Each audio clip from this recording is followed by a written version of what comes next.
Reasons come first, answers come second. You don't get the answers to do well till you get the reasons. Life has a mysterious way of hanging on to all the answers and only gives them up to the people that are inspired by reasons. So reasons make the difference in how your life works out. And so I'm asking you to study and practice the art of living a happy life. And start with your family. If you want a happy evening, you have to design it. It's not going to happen by accident. If you want a happy weekend, you've got to design it. You've got to fashion it. You've got to weave it like a tapestry with your own hands, your own ideas. Don't leave an evening to the winds. Don't leave a child's birthday to the winds. Don't leave a weekend that's important just to the winds. Let the winds blow.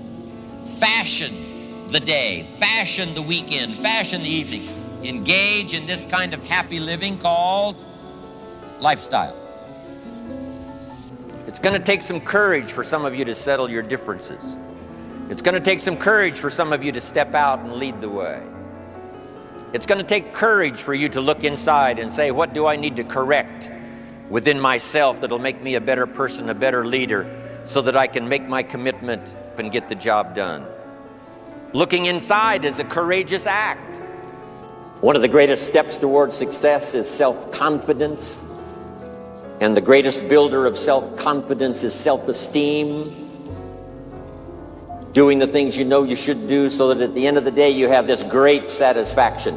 The old prophet said, the sleep of a laboring man is sweet. Not the sleep of a goof-off man. Not the sleep of a joker. No. The sleep of one who labors. That's the sleep that's sweet. Sometimes you have to just stop for a while and think about what you might have available yourself to bring to your own future enterprise. We reach out for the products and they're there. We reach out for the marketing and it's there. The marketplace, it's there. Capital is ready to serve you. But now, how about you? Maybe you haven't thought lately about all of the power that you possess that's available that you can bring to make your dreams come true. But I just wanted to remind you on this particular day of all that's available within yourself. First, you have the ability to see. What a power that is, to see things, to be able to use your mind, to comprehend, to see, to perceive. You have the ability to hear, to listen. The old phrase says that it's the listening that creates the faith. It's the listening that stimulates the imagination, that can see things that don't yet exist. It's the ability to hear testimonials and formulate in your own mind the possibilities of starting from nothing and developing something, starting, deep in the hole and working your way out and finally becoming successful. The ability to hear those testimonials, to hear good ideas. That now creates imagination. Imagination then has the ability to turn to faith. Faith is the ability not only to be able to perceive it and to see it, but the ability to believe that it's possible, that it can happen. The major value of reaching a goal is not to have the goal,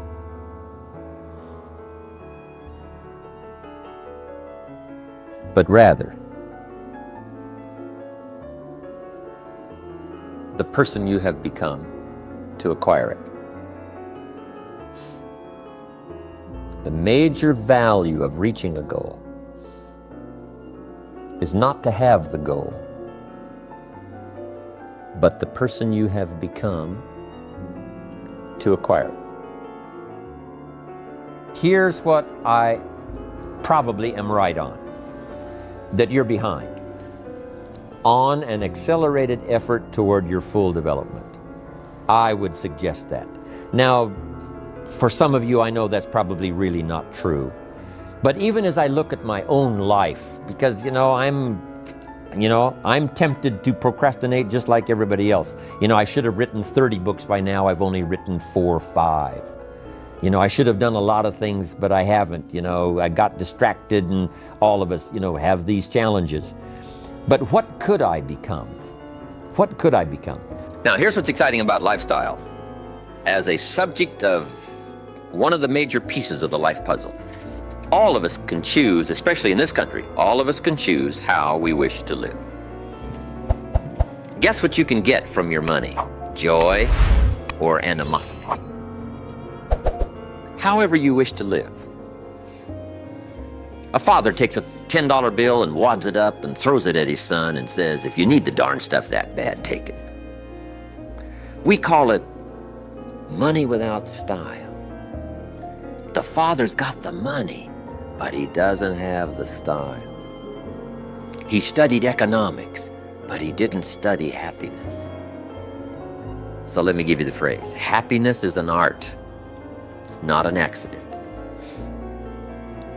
Some people have figured out things economically, but they haven't figured out lifestyle to live well. Culture is a study. It's not an amount. Somebody says, if you have an amount of money, you'll be cultured. And the answer is no. Cultured is a study. Culture is a refinement of the mind.